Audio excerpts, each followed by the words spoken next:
Previously on Starship Tactics. A victorious captain is one who knows to use energy weapons to weaken enemy shields, exposing the hull of a foe so it can be crippled with torpedoes and other high-yield projectile weapons. Resourceful captains will also be able to recognize and utilize the different classes of starships.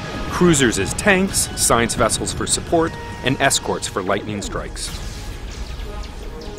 Configuring and properly utilizing equipment, weapons, and bridge officers is also critical to combat success.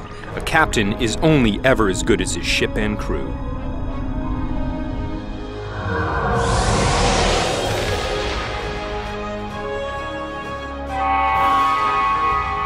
Power management is another big facet to ship combat in STO. Your ship can only output so much, so you have to decide which systems it's going to. You have to split it between the weapons, the shields, the engines, and the auxiliary.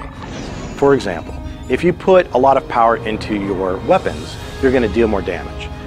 If you put more power into your shields, you're going to take less damage. But you have a finite amount of power based on the type of engine that you have. So it depends on what you want to do at any time as to how you allocate the power. It takes a little bit of time, so you can't switch from one to another immediately. You have to kind of think ahead.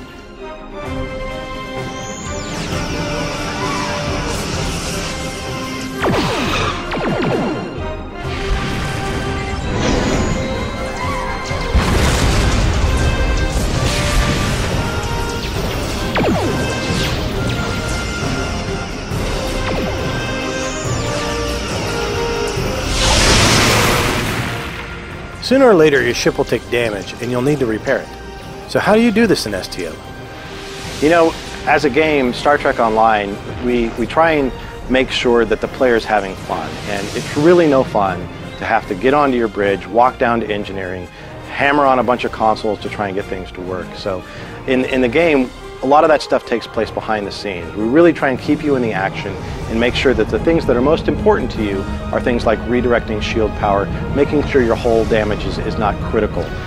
So fans have been wondering if there are boarding parties in ship-to-ship combat. Well, yes, there are.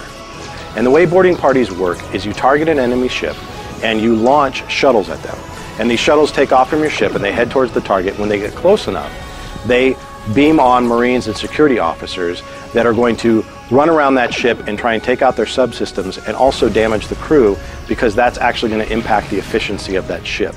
So instead of directly taking out their shields or their hull, you're directly impacting their ability to be in combat, really.